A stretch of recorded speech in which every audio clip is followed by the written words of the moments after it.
laws and stealing lots of money. And my boss, the one I blew the whistle on, was like there was the person with the money, then there was him, and then there was me. That was the chain of command. And so I was in charge of all the restaurant operations.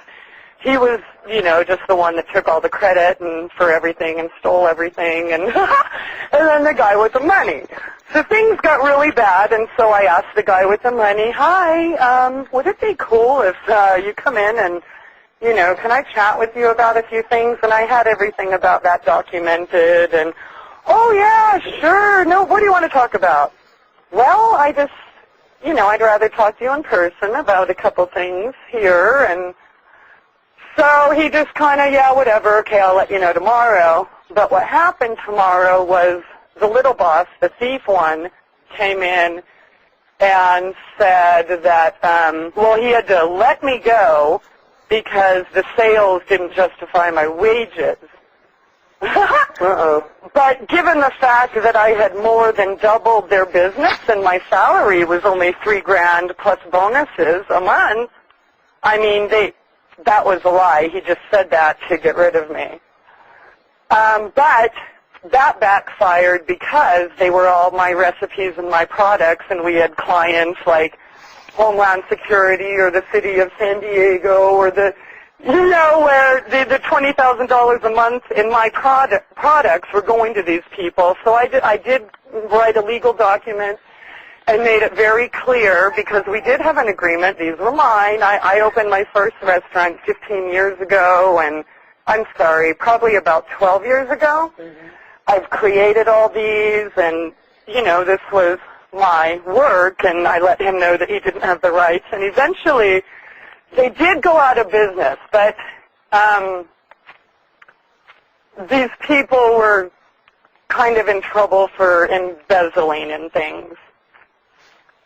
And so that's what happened there. When did it start? Gina, it's so hard to tell now, because the more I learn about it, the more I realize that it may have been going on more than I thought, or, it may have started earlier than I thought. But this is the straw that broke the camel's back, per se, when I really started noticing, okay, I'm a target, I'm in trouble, a bunch of people are after me, was when we exposed the sex trafficking ring in McConaughey Canyon in northern San Diego. Mm-hmm.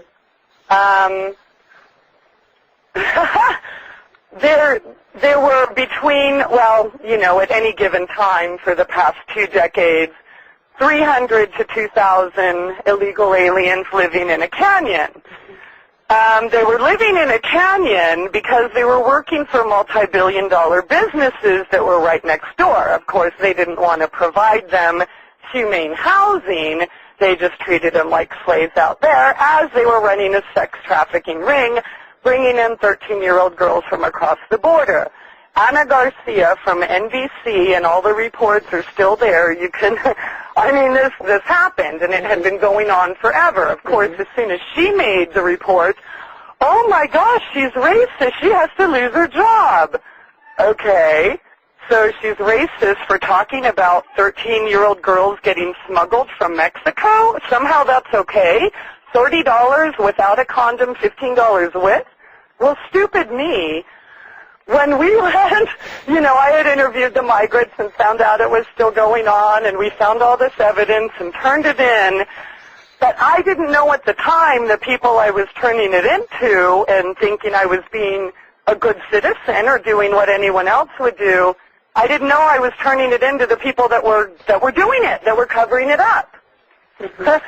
So you have to, and this is all on video too, so you have to imagine my surprise when I'm watching little girls get raped. And see, this is the thing. It was not hidden. It was going on for 20 years in the exact same grove of trees at the exact same time on the exact same days, every single Wednesday and Saturday at 4 o'clock. Mm-hmm. So I mean, it didn't take a rocket scientist to figure it out. So we hide up in the bushes. After we turn in all this evidence, we were told that they would have undercover, making sure that no girls were being raped or prostituted again. Okay? Mm-hmm. So here we are hiding in the bushes thinking we're going to take pictures of cops jumping out of bushes. Hooray, we saved the girls, yay. Right? Wrong. Well, instead, first we figured out that there was nobody undercover there. So we called the people that we had turned in the evidence to, that, the captain who had told us he would be there, and, they were off. Why don't you call the main number and just ask for a supervisor? Okay, so I did that. It took them like 20 minutes to spell my last name. It's like, honey, is it really that important? That the girls are right here. Can you just get here now? I mean, even the whole conversation's on video. I recorded everything that day. So when, the cops made it evident that they weren't going to go down there, so I ran down there. But then I got there, and it's like, okay, well, what do I do? It's like me, some weak, skinny little girl with a camera, and a whole bunch of people over there. And, of course, the last thing the cops said to me was, be careful in there. They have guns, Okay. I wasn't expecting them to threaten to arrest me for trespassing. I just sincerely thought that the cops would want to save the girls. That didn't happen. We never saved the girls. But that incident is where the attacks became so overt. It's like, hi, here we are. And there's nothing you can do about it because we already know the police anywhere in the county or the sheriffs aren't going to protect you. We're going to have every single agency come after you, and they do it right out in the open, broad daylight. They actually document what they do and brag about it. I mean, hello, we have 25 gigabytes of documented. I mean, this isn't, I think somebody did this because they happened to be in that city at approximately the same time. No, this is, hi, it's right here on video. But I'm loony. I'm delusional. I'm not allowed to talk to anybody. If I get attacked and call the police, they tell me it didn't happen. When there's people in my backyard, the police will come an hour and a half later and then say, oh, I don't see anyone here. Are you hallucinating? When you videotaped, you actually got videotapes of these young children being raped. Yes. And did they steal those? Did the police take those tapes from you? Well, no, this is the thing. What they do is every time I create a website and put my videos up there, they take them down. Mm-hmm.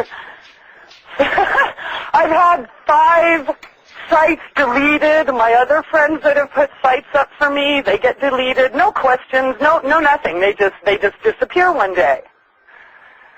So that's a lot of work trying to keep them up there, but I just found another place, and I'm not going to tell you where it is, so you'll have to email me. I will. So I'll let the Edge know. We'll put it out on the Edge maybe so they can go to it and check it out, so the viewers can check it out. But how old do you think these children were? Oh, 13 and younger. And it's just horrible. If it were Spanish, I would be able to put up all of the interviews, with the migrants, because I speak horrible, I'm total gringa, like, yo me llamo Christie, mucho gusto. So, that's a lot, so I don't have their stuff all in Spanish. I only have the stuff that you can understand, or Spanglish type situations. But yeah, it's been going on forever. We were in one of the shacks with a guy that had lived there from Oaxaca, told us all about it. In fact, not only that, they had graves with bones on them, Santeria cults, all of these